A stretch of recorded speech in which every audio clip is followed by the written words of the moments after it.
নমস্কাৰ, আশা কৰোঁ আপোনালোক সকলো ভালে আছে। আমাৰ দেহত এটা নেচাৰেল ফেক্টৰী আছে যাৰ নাম হৈছে লিভাৰ। লিভাৰে 500তকৈও বেছি কাম কৰে। যেতিয়ালৈকে লিভাৰটো হেল্ডি হৈ থাকে, আমিও হেল্ডি হৈ থাকোঁ। আৰু যদি কিবা কাৰণত লিভাৰটো ক্ষতিগ্ৰস্ত হয়, তেতিয়া আমাৰ হেল্থো বেয়া হয় আৰু আমাৰ ছিষ্টেমবিলাকতো খেলি মেলি আৰম্ভ হ'বলৈ ধৰে। সেয়েহে আমি লিভাৰ ভালে ৰখা খাদ্যবিলাক খোৱাত গুৰুত্ব দিব লাগে। লিভাৰ ভালে ৰখা বহুতো খাদ্য আৰু বনৌষধি আছে, যিবোৰৰ বিষয়ে মই কেইবাটাও ভিডিঅ' আপোনালোকলৈ আগবঢ়াইছোঁ। কিন্তু আজিৰ ভিডিঅ'টোত মাত্ৰ 5বিধ খাদ্যৰ কথা জনাম, যি কেইবিধ আপোনালোকে সকলোৱে চিনি পায়। আৰু এই খাদ্য কেইবিধত এনেকুৱা কিছুমান উপাদান আছে যিয়ে আমাৰ লিভাৰ ভালে ৰখাত সহায় কৰে। আৰু এই উপাদানসমূহ কি কি আৰু কেনেকৈ এই খাদ্য কেইবিধে আমাৰ লিভাৰ ভালে ৰাখে, তাৰ বিজ্ঞানসন্মত বিশ্লেষণ আজিৰ ভিডিঅ'টোত আগবঢ়াম। লিভাৰে কৰা কামবিলাকৰ ভিতৰত প্ৰথম বা প্ৰধান কামটোৱে হৈছে ডাইজেশ্যন আৰু মেটাবলিজিম। অৰ্থাৎ আমি খোৱা খাদ্যবোৰ ভালদৰে হজম হোৱাত লিভাৰে সহায় কৰে আৰু খাদ্যত থকা প্ৰটিন, কাৰ্বহাইড্ৰেট আৰু ফেটৰ মেটাবলিজিমত লিভাৰে সহায় কৰে। লিভাৰে আমাৰ শৰীৰটো প্ৰাকৃতিকভাৱে শোধন কৰে বা ডিটক্সিফিকেশ্যন কৰে। অৰ্থাৎ তেজত যিমানবিলাক টক্সিনছ জমা হয় সেইবিলাক দেহৰ পৰা উলিয়াই দি শৰীৰটো শোধন কৰে। আমি যিবিলাক ঔষধ খাওঁ সেই ঔষধবিলাকত থকা যিবিলাক কেমিকেল বা ৰাসায়নিক পদাৰ্থ থাকে সেইবিলাকো দেহৰ পৰা উলিয়াই দিয়াত সহায় কৰে। আৰু আমাৰ দেহত প্ৰৱেশ কৰা ভাইৰাছ, বেক্টেৰিয়া আদি বীজাণুবিলাকো তেজৰ পৰা উলিয়াই দিয়াত সহায় কৰে। গতিকে ই শৰীৰটো প্ৰাকৃতিকভাৱে শোধন কৰে। লিভাৰে কিছুমান বিশেষ ভিটামিন আৰু খনিজ পদাৰ্থ ষ্ট'ৰ কৰি ৰাখে বা সঞ্চিত কৰি ৰাখে। যেনে vitamin A, D, E, K, vitamin B12 আৰু আইৰণ, কপাৰ আদি সঞ্চিত কৰি ৰাখে বা ষ্ট'ৰ কৰি ৰাখে। আৰু অতিৰিক্ত গ্লুক'জখিনি গ্লাইক'জেনলৈ পৰিৱৰ্তন কৰি সঞ্চিত কৰি ৰাখে বা ষ্ট'ৰ কৰি ৰাখে। ঠিক তেনেকৈ লিভাৰে কটা ঘাঁ সোনকালে শুকোৱাত সহায় কৰে, কাৰণ ই ব্লাড ক্লটিঙতো হেল্প কৰে। আৰু এনেকৈ বহুতো ফাংচন কৰে বা কাৰ্য কৰে যিবোৰৰ কথা কৈও হয়তো শেষ কৰিব নোৱাৰি। কিন্তু আমাৰ কিছুমান ভুলৰ কাৰণে বা পৰিৱৰ্তিত জীৱনশৈলী আৰু খাদ্যাভ্যাসৰ কাৰণে লিভাৰ ফাংচনৰ খেলি মেলি হয়, লিভাৰ এনজাইমছবিলাকৰ খেলি মেলি হয়, লিভাৰ ইনফ্লেমেশ্যন হয় বা লিভাৰত কেতিয়াবা ফেট জমা হয়, ফেটি লিভাৰ ডিজিজ বা অন্য লিভাৰজনিত ৰোগত আক্ৰান্ত হোৱাৰ সম্ভাৱনা বাঢ়ি যায়।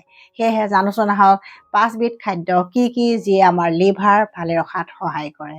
বিভিন্ন ৰিচাৰ্চ বা গৱেষণাৰ তথ্যৰ মতে ব্লেক কফিয়ে নন এলকহলিক ফেটি লিভাৰ ডিজিজ নামৰ বেমাৰটো প্ৰাকৃতিকভাৱে প্ৰতিৰোধ কৰাত সহায় কৰে আৰু নিয়ন্ত্ৰণ কৰাত সহায় কৰে। অৰ্থাৎ সুস্থ ব্যক্তিয়ে যদি ব্লেক কফি খায়, তেওঁলোকৰ নন এলকহলিক ফেটি লিভাৰ ডিজিজ হোৱাৰ সম্ভাৱনা কমি থাকে। আৰু যিসকলৰ এই বেমাৰটো আছে, অৰ্থাৎ ফেটি লিভাৰ ডিজিজ আছে, তেওঁলোকে এই বেমাৰটোৰ পৰা পৰিত্ৰাণ সহজতে পাব পাৰে যদি দিনে 1 কাপ বা 2 কাপ ব্লেক কফি খোৱাৰ অভ্যাস কৰে। কফিত এনেকুৱা দুটামান বিশেষ কম্পাউণ্ড বা যৌগ আছে যিয়ে এলকহল কনজাম্পশ্যন বা মদ্যপানৰ কাৰণে হ'ব পৰা লিভাৰৰ ক্ষতি বা ডেমেজক প্ৰিভেণ্ট কৰে বা প্ৰতিৰোধ কৰে, আৰু অন্যান্য হাৰ্মফুল টক্সিনছৰ কাৰণে হ'ব পৰা লিভাৰ ডেমেজকো প্ৰতিৰোধ কৰাত সহায় কৰে। কফিয়ে লিভাৰ এনজাইমছবিলাক এক্টিভেট কৰে, অৰ্থাৎ SGPT, SGOT, GGPT আদি এনজাইমছবিলাক নৰ্মেল লেভেলত ৰখাত সহায় কৰে। আৰু লিভাৰ এনজাইমছবিলাক নৰ্মেল হৈ থাকিলে লিভাৰ ফাংচনো ভালে থাকে। আৰু বিভিন্ন গৱেষণা বা ৰিচাৰ্চৰ তথ্যৰ মতে কফি খাই থকা মানুহৰ লিভাৰ কেঞ্চাৰ নামৰ বেমাৰটো হোৱাৰ সম্ভাৱনাও বহুতখিনি কমি থাকে। কফি কিয় গাখীৰ আৰু চেনি নিদিয়াকৈ খাব লাগে, তাৰ চাইণ্টিফিক বা বিজ্ঞানসন্মত কাৰণসমূহ সকলোৱে জনাটো দৰকাৰ। কফিত যেতিয়া গাখীৰ আৰু চেনি মিহলা হয়, তেতিয়া ই হাই কেলৰি ফুডলৈ পৰিৱৰ্তন হয়। আৰু হাই কেলৰি ফুড খালে আমাৰ দেহত এক্সট্ৰা চৰ্বি বাঢ়ে বা কিছুমান মানুহ হয়তো শকত হ'ব পাৰে। যেতিয়া দেহত এক্সট্ৰা চৰ্বি বাঢ়িব, তেতিয়া ফেটি লিভাৰ ডিজিজ ভাল নহয়, বৰঞ্চ ফেটি লিভাৰ ডিজিজ হোৱাৰহে সম্ভাৱনা থাকিব পাৰে। সেয়েহে ব্লেক কফি নাখায় যদি আপোনালোকে গাখীৰ আৰু চেনি দি খায়, তেতিয়া ফেটি লিভাৰ ডিজিজ কেতিয়াও ভাল নহয় বা সেই বেমাৰটো হোৱাৰ সম্ভাৱনা বাঢ়ি যাব পাৰে। আৰু কফিত যেতিয়া গাখীৰ মিহলোৱা হয়, তেতিয়া কফিত থকা ভাল ভাল উপাদানসমূহ দেহে ভালদৰে এবজৰ্পশ্যন কৰিব নোৱাৰে বা শোষণ কৰিব নোৱাৰে। গতিকে কফিৰ গুণাগুণসমূহ আমি ভালদৰে লাভ নকৰিবও পাৰোঁ। আৰু চেনি দিয়াৰ লগে লগে ইনচুলিন ৰেজিষ্টেঞ্চ বাঢ়ে, ছুগাৰ স্পাইক হ'ব পাৰে। গতিকে ফেটি লিভাৰ ডিজিজ, ডায়েবেটিছ আদি ৰোগ হোৱাৰ সম্ভাৱনা এই ক্ষেত্ৰত বাঢ়িব পাৰে।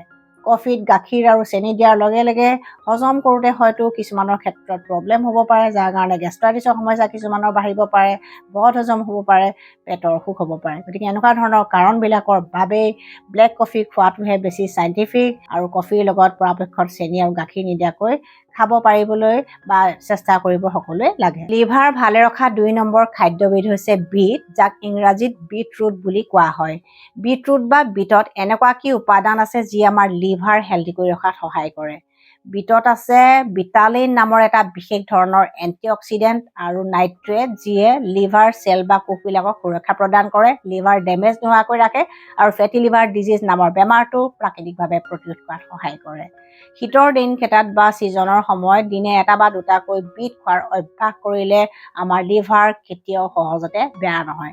কিন্তু সেই বুলি আপোনালোকে কেঁচা বিট কেতিয়াও নাখাব, কাৰণ আমি জানো যে এনেকুৱা ধৰণৰ চালাডযুক্ত খাদ্যবিলাক সাধাৰণতে কেঁচাই খালে কেতিয়াবা পেলুৰ সংক্ৰমণ হোৱাৰ সম্ভাৱনা থাকে বা অন্য পৰজীৱীৰ সংক্ৰমণ হোৱাৰ সম্ভাৱনা থাকে। সেয়েহে সিজাই খাব লাগে বা অন্য ধৰণে সিদ্ধ কৰি খাব লাগে, তেতিয়া আপোনালোকে বেছি ভাল ৰিজাল্ট পাব, কাৰণ কেঁচাই খালে অন্য বেমাৰ হোৱাৰহে সম্ভাৱনা থাকে। আৰু কিছুমানৰ থাইৰয়ডৰ সমস্যা থাকে, ইউৰিক এচিডৰ সমস্যা থাকে, তেওঁলোকে বিটৰুট অৱশ্যে কম মাত্ৰাত খাব লাগে, কাৰণ তেওঁলোকৰ সমস্যা হয়তো কেতিয়াবা বাঢ়িব পাৰে। লিভাৰ ভালে ৰখা 3 নম্বৰ খাদ্যবিধ হৈছে নহৰু। নহৰুত আছে এলিচিন নামৰ এটা ছালফাৰ কম্পাউণ্ড আৰু চিলেনিয়াম, যিয়ে নন এলকহলিক ফেটি লিভাৰ ডিজিজ নামৰ বেমাৰটোৰ পৰা প্ৰাকৃতিকভাৱে আমাক বচাই ৰাখে। যিহেতু ই ফেট মেটাবলিজিম ভাল কৰে, গতিকে লিভাৰত ফেট সহজতে জমা হ'বলৈ নিদিয়ে আৰু ফেটি লিভাৰ ডিজিজ নামৰ বেমাৰটোৰ পৰা প্ৰাকৃতিকভাৱে বচাই ৰখাত সহায় কৰে। আৰু লিভাৰ এনজাইমছবিলাক যদি কেনেবাকৈ ইফাল সিফাল হয় বা খেলিমেলি হয়, তেতিয়া সেইবিলাক নৰ্মেল কৰি ৰখাত সহায় কৰে, অৰ্থাৎ কণ্ট্ৰল কৰাটো সহায় কৰে। দিনে 2 ফুটা বা 3 ফুটা কেঁচা নহৰু খোৱাৰ অভ্যাস কৰিলে লিভাৰ কেতিয়াও সহজতে বেয়া নহয়। 4 নম্বৰ খাদ্যবিধ হৈছে ক্ৰুচিফেৰাছ ভেজিটেবল। ব্ৰকলি, বন্ধাকবি, ফুলকবি আদি পাচলিবিলাকক ক্ৰুচিফেৰাছ ভেজিটেবল বুলি কোৱা হয়। আৰু বিভিন্ন ৰিচাৰ্চ বা গৱেষণাৰ তথ্যৰ মতে এই পাচলিবিলাক খাই থাকিলে আমাৰ লিভাৰ সহজতে বেয়া নহয়, কাৰণ এই পাচলিবিলাকত আছে কিছুমান বিশেষ ধৰণৰ ছালফাৰ কম্পাউণ্ড, যিয়ে লিভাৰ এনজাইমছবিলাক এক্টিভেট কৰে, আমি খোৱা খাদ্যবোৰ ভালদৰে হজম হোৱাত সহায় কৰে, লিভাৰ ডিটক্স কৰে, লিভাৰ ইনফ্লেমেশ্যন কম কৰে, ফেটি লিভাৰ ডিজিজ, লিভাৰ কেঞ্চাৰ আদিৰ পৰাও আমাক প্ৰাকৃতিকভাৱে বচাই ৰাখে। লিভাৰ ভালে ৰখা 5 নম্বৰ খাদ্যবিধ হৈছে আমলখি, যাক আয়ুৰ্বেদ শাস্ত্ৰত ৰসায়ন ঔষধি বুলি কোৱা হয়। ইণ্ডিয়ান গুজবেৰী বা আমলখিত আছে ভিটামিন চি আৰু এণ্টিঅক্সিডেণ্ট, যিয়ে আমাৰ লিভাৰ চেলবিলাকক প্ৰটেকশ্যন দিয়ে, লিভাৰ হেল্ডি কৰি ৰাখে।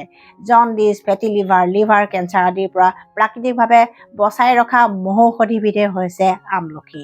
আমলখিৰ ছিজনত আমলখি খাওক, বিভিন্ন উপায়েৰে আপোনালোকে আমলখি খাব পাৰে। আমলখি কেঁচাই খাই যদি ভাল পায় তেন্তে কেঁচাই খাব পাৰে, দিনে 1 বা 2টা আমলখি কেঁচাই খালে আপোনালোকৰ লিভাৰ সদায় ভালে হৈ থাকিব।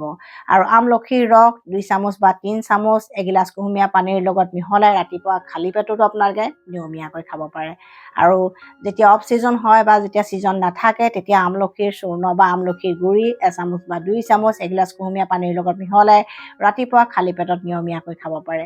বিভিন্ন উপায়েৰে চালাড বা চাটনি কৰি আপোনালোকে আমলখি খাই থাকক আৰু লিভাৰটো ভালে ৰাখক। কেইটামান ভুল কেতিয়াও নকৰিব, কাৰণ এই ভুলকেইটা যদি আপোনালোকে কৰি থাকে তেন্তে এনেকুৱা 5 বিধ খাদ্য খালেও আপোনালোকৰ কোনো লাভ নহ'ব, লিভাৰ ভাল নহয়, বৰঞ্চ ফেটি লিভাৰ ডিজিজ নামৰ বেমাৰটো হোৱাৰ সম্ভাৱনা থাকিব পাৰে।